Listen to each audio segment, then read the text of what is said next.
Hi, this is Doc Phoebus, and we are back with InMore Clinical Conversations. So now I'm with Doc Carla Hi guys. and Doc Vanessa. So in our last episode, I was with Doc Grace, and we did a splendid episode. I hope you guys got to watch it. And now, please introduce yourself, Doc Carla. Hello everyone. I'm Doc Carla from Toledo Med McKinley. Doc Vanessa, how about you? Hey everyone, I'm Doc Vanessa. I'm an aesthetic doctor. I'm also working in Toledo Med. There you have it, folks. So now we can start our clinical conversations. Okay, let me ask you the questions muna, Doc Carla and Doc Vanessa. So, how do elevated standards differ from simply offering premium treatments? You go first, Doc Carla. Thank you, Doc Phoebus.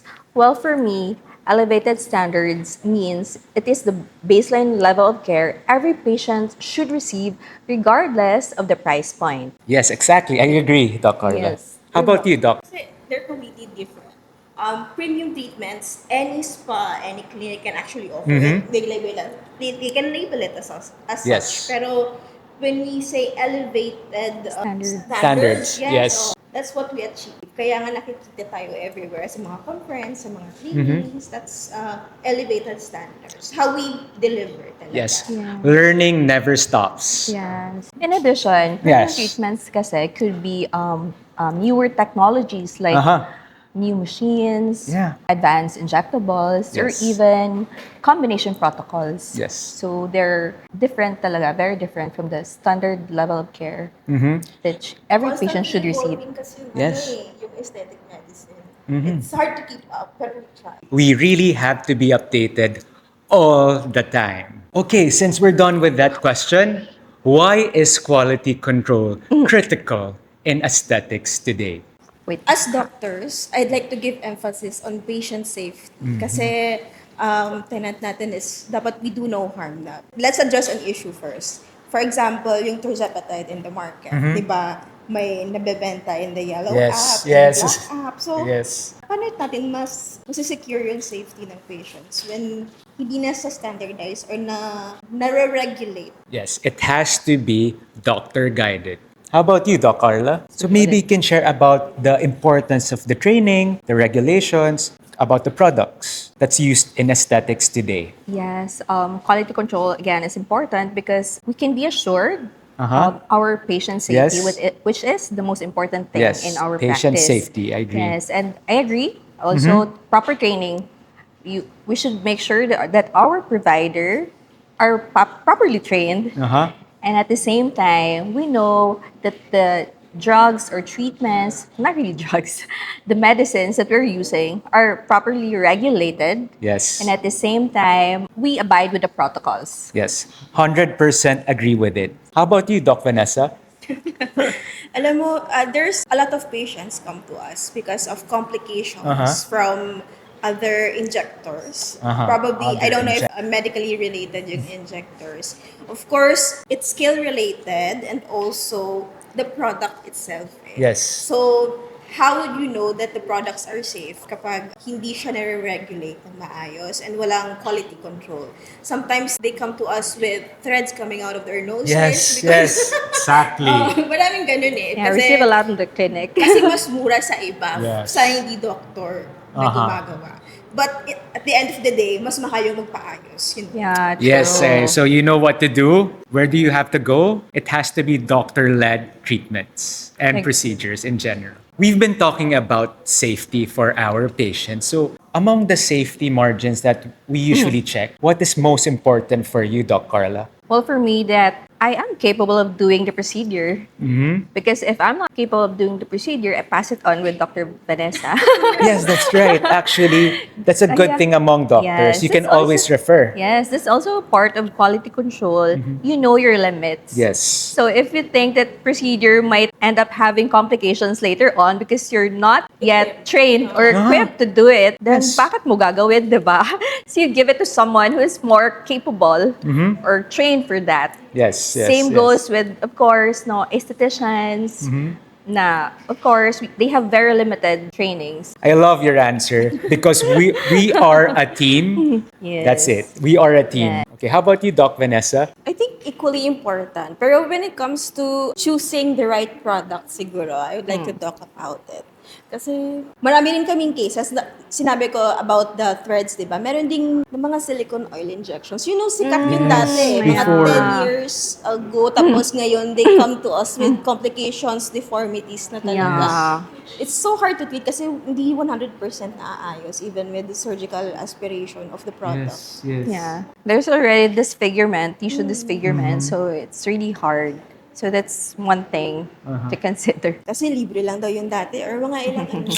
Mas mura. Mas mura. So I think proper education is key for our patients. Now that we've been sharing about the safety margins that we do for our patients, how about your personal stories, challenges that you have been dealing with your patients? Mostly, it's about, for us in the clinic, no, we get a lot of patients who come to us because they heard something that was trending, then they think that it would fit them. So, ayun, that's why it's very important for the consultation, Yes. for us doctors to give enlightenment to it, that not everybody could get the same treatment as others have gone because iba-iba rin ang bawat isa. So, Individualized yeah. treatment for each patient. How about you, Doc Van? Yung mga patients who come in with, may peg na sila eh. They have a picture of a celebrity. Yes. Ganun. Sa first, pa lang, consultation, I tell them to set their expectations. Expectations, eh. Kasi as doctors, hindi naman magic, di ba? So, think of the patient as a canvas. Wala namang blanco talaga na mukha, di ba? So, yung baseline natin, we work with what's there presented. And speaking of individualization, yung gawa natin is just to enhance what's good about their features. Yes. Para, ayun, they appreciate themselves more. Hindi naman total transformation yung Yes, goal yes. natin. So we have magic hands, but not magic power. So true. right, we can only do so much for our patients. Oo nga. So before we forget about it, so how do we do our journeys with our patients? You started off first, Doc Vanessa. How do you start it with your patient, the journey with them? Sa consultation, I would ask them if they would allow me to do a full assessment from skin to face to body. Tapos, I would list it out. Ang dami. Mau-overwhelm sila. I'm so sorry. Agree. Agree. So, wag kayong ma-overwhelm. Let's prioritize first. Ito yung una kong napansin sa'yo. So, let's do this first. Tapos, in the next visit, we could try this. Gawa kayo ng project. So, it's gonna be a step-by-step. Yes. It It's can a be. journey. It's a journey. Let's put emphasis on the journey. Yeah. Because it takes a while, it takes time for you to achieve certain goals. How about you, Doc Carla? Yeah, same with Doc Pan. Patient journey Oh, starts yeah. with She a has a mic. consultation. A very comprehensive consultation. Gusto ni Doc dalawang mic ko eh. Oo Para nga marinig eh. niyo ako. Kamali. But anyway, ayun, I agree, no? At the first consult, important to set the expectations and then what are the achievable expectations for the first session, let's say. Then, syempre, with the first session, you'll see changes. Then, after that, you can reassess again. Yes. Since Pero we... yun yung personal Yeah. concerns nila. Kasi Yes. sometimes, for example, yung concern niya double chin. Pero hindi pala yun yung problem. Wala lang pala talaga siyang chin. It's, Oo nga. it's true, it's Yeah. true. So Tama yun. our job is to listen to the patients while Yeah. educating them what they need the most Yes. for the Help first them, session. help them. Help them see what else they need. Yes, yes. Now, I've been dying to ask this question. What specific procedures, or should I say even product, that you guys are so fond of? So, Doc Vanessa? For me, I love the Glow series. Personally. Dude. Oh, I also love the Glow Ginagana series. talaga eh. So, if I feel like parang dull looking yung skin ko, if I feel dehydrated, I inject myself. I'm so sorry. I inject Yes, myself. that's possible. Kaya naman. So, tolerable naman yung procedure. Maraming injections, pero hindi naman Nakakatawa pero totoo. 3 out of 10, kayang-kaya talaga. So, worth it naman siya. Worth it. Worth it, okay? How about you, Doc Carla? Same with Doc Van. Since I'm new in aesthetics, my favorite procedure would be skin boosters, injecting Skin skin boosters. boosters. And as what Doc Van said, it's the mesohyl really is one of my favorites. And for me, for a very cheap price, you get a very good effect and with really a very minimal downtime. Kaya that's my favorite. And also recommend it with my patients who wants their skin to it's just like them, but Yes. better for a very affordable price. Yes. So from the word itself, skin booster, you boost the skin Yes. quality. So I love the products as well, the Glow series and the Meso Heal series. Yes. And What's your favorite, Doc? for please? me, I love the polynucleotides of InMore Medical, specifically the Coru Pharma, How the about- Crystal Healer. Oh, I like Both it also. PN and PN plus. I like it under eye. How about the Mesohyl Glow series? The amber, pink, or orchid? For the Glow series, What's I your think favorite? the pink glow is my favorite because you can use it for the under eyes, even for the upper eyelids. You can use it almost anywhere. Yeah, I agree. Even in the armpit. Yeah, even on the armpits. Yeah. After hearing those products from Coru Pharma in More Medical, we would love to share how we do our procedures. So I will start it off first with Doc Carla. Well, of course, for skin boosters, we first prioritize patient comfort. So, before any skin boosters, dapat may EMLA. We start with EMLA. And then, I can extend it up to 30 minutes. If hindi naman nagmamadali si patient for maximum comfort. Wow, 30 minutes. Yeah. It means you have a good numbing cream. Yes. Yes, actually. We do have the lead frost. Wow. Yun, isa pang favorite, the lead Yes. frost from InMore Medical. 15 minutes lang na. Pero if 15 you extend, minutes. ano talaga, kapal-kapal na ng Yeah, face. it won't feel a thing. Manhid baka mo, you get it from lead frost. Yeah, Then, yeah. after that, Then after that, of course, we prepare the medication. We choose from either amber, orchid, or pink, whichever suits best our patient.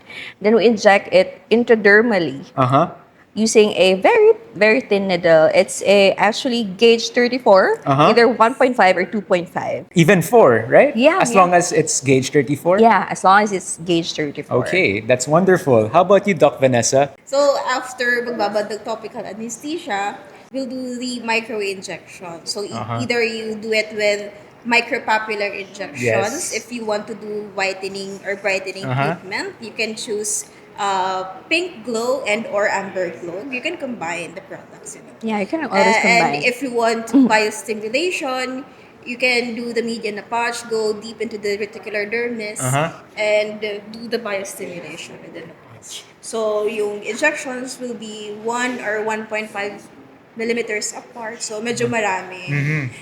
Nagtatanong yung patient, ilang tusok ba yan, Doc? Huwag mo na lang sagutin. At wag mo na lang, Don't wanna know. wag mo na lang Yes. bilangin. Just relax and I'll do my job for you. Yeah. And then to top it off, cherry on top, we can suggest for light therapy after it for faster Yeah. wound Of healing. course. Or mask, healing mask. Yeah, healing mask. Another yeah, product healing of mask. InMore Medical. I almost forgot. What's the product? What's the name of the product? It's the Mesohyl Biomask. Yes, the Meso Heal Mask. Has Very vitamin K, wonderful. beta-glucan, so mas mabilis yung downtime. Ganda. Mas palang panalo ka na. Okay, for me, lastly, I love the Crystal Healer series. So I do it micropapillar, intradermal, or even via cannula. Both are good in delivering the product for the patients. Di ba masakit? Well, But it's, you're doing the cannula by yourself. no, I haven't done that yet. I can't. No, But do it. let's say you do it for me. Pwede pa, but not, I can't do it for myself. Di ko pa kaya. Wala pa ako doon. I'd agree. It's painful. So we've been discussing about InMore Medical Coru Pharma products. So what do you guys think? How is it different from other products in the market? Actually, it's delivering the quality products at a very affordable price. It's one for me. Yes, Dami exactly. nang available in the market Pero mahirap maghanap ng product na kaya ng patient ma-maintain. Yes. For me, if I can do it for myself, then I'll be gladly to say that I would love it to be able to do it for my patients. Agree. Yes. So we've been talking about the amazing products of InMore Medical, Koru Pharma products.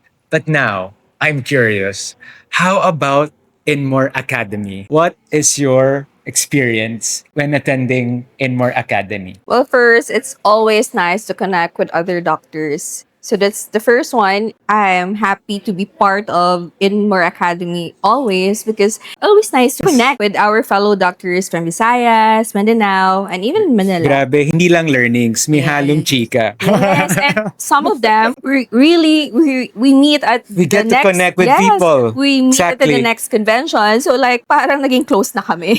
We get Basically- to exchange opinions Yeah. regarding products. Yeah. And we are a growing family. Yes. How about you, Doc Vanessa? Sa InMore, I realized na, syempre, I have a lot of things to learn. Kasi, I've said before, parang when I meet new doctors, Yes. parang naging expand din yung knowledge ko, tsaka yung skills ko. So, I really appreciate na they invite international speakers. Yes. Speakers. International speakers. Again, international speakers. Hi, Doc Stanislav. Yeah. That one. I love the fact that we always love to sharpen the saw. Yeah. Like, forever a student, forever learnings. Agree. Posible yun dito. Posible yun kung mag-doktor ka. We've been talking nonstop about InMore medical products and how we do protocols. But I'm quite interested about our personal life in this industry. So let's start off first with Doc Carla. Well, for me, since I started aesthetic medicine last year, actually, no, a little history is I was able to like practice or train under a very good doctor, not to mention muna. Sige, Because save Doc it. Van. Save it for the Yeah. next episode. Yes, that one. Hashi, It's hashi because muna. of Doc Van. Doc Van invited me after I Thank you, Doc Van. Yeah. So like, I'm here now because of Doc Van. Pwede So, rin I'm naman ako. really- Thank you, Doc Van. too. Pwede. Yeah, so yun. So, I actually had a residency Uh-huh. prior Uh-huh. going to aesthetics. So, I could really say that the lifestyle was very different. Because, I agree. hospital residency is very different, right? So, Yes. di ko na nga kailangan explain yun. But when I tried aesthetics, I was able to achieve the work-life balance that I always wanted. So just last year, I went to visit my friend Uh-huh. in Dubai, and then I went to my dream country, Australia. So that's because the work... Bakit di kami kasama? Oh! Oh, diba? So let's Ay. go together next time. Pero that's one thing. Nakita niyo yung work-life balance? Bibit-bit. Actually, hindi na nga work, parang life na lang. Charot. Diba? Pero, kidding aside, as doctors kasi, since nga I was able to do residency prior, was able to see the difference, and I was also able to feel the difference. Uh-huh. I was able to have complete rest, complete sleep every night since I went aesthetics. Of course, different naman kasi yung residency. So, Yes. We're able to choose how we manage our time. yeah. So now it's very flexible. Ganda. So you can go wherever you want. Char, hindi naman. Hindi naman wherever. It's not Charot. all fun, okay, guys? Yeah. May work rin dito. May work din. Basically, she summed it up. It's Yeah. actually how we manage our time here. So Yes. actually, we can work so much to like, okay, we can go 7 days a week in a Yeah. clinic, but we can always opt to reduce it down and check with ourselves. Like, yun nga, work-life balance, magkaroon naman ng break time, Yes. family time, even like for friends, bonding with Yes. friends. That's True. possible here in aesthetic medicine. True. Imagine when I was in Iloilo, because that's where I'm from. I seldom see my family during the training. But now that I'm in Manila, I regularly see them like sometimes twice or twice a month pa. Umuwi ako ng Iloilo. So like, Diyan diba? no, Manila siya. Nakauwi ng Iloilo. Ng Iloilo, hindi pa ako. Hindi ko pa sila mapuntahan because of the sched. But now it's like, yun, we have a lot of time. Okay. Yeah. Alam mo, agree ako kay Doc Carla. And ikaw rin ba? Yes, of course. Although, last year, medyo wala ako sa Pilipinas. I go for trainings. Madalas Oh, nasa you Bicol. dito, you can manage your time. Kung gusto mo talaga mag-trainings, like talagang i-fully book mo yung week mo, even months, kaya mo maging workaholic din. But True. also, you have that option to take breaks. Yes. Yun yung okay. Yes. Mas hawak mo yung time. Yes. Reconnect with At saka yung yourself. sanity. Ay, sorry. Oo nga. True. Wait lang, check ko lang din. Oops! Dito pa Ayusin ko lang, naman. wait lang. Naka medyo Diyan pa ba? tilt-tilt. May Okay pa? tilt-tilt. This has been an amazing episode with Doc Carla and Doc Vanessa. So for more clinical insights and upcoming discussions, follow InMore Medical and stay connected with InMore Clinical Conversations. In our next episodes, we'll continue exploring the evolving standards and innovations shaping modern aesthetics practice. Once again, thank you so much, Doc Carla and Doc Vanessa. For today, I had fun. You can follow them on their social media, so you can just message the InMore MedReps. Again, I am Doc Phoebus. This has been InMore Clinical Conversations. See you in our next episode.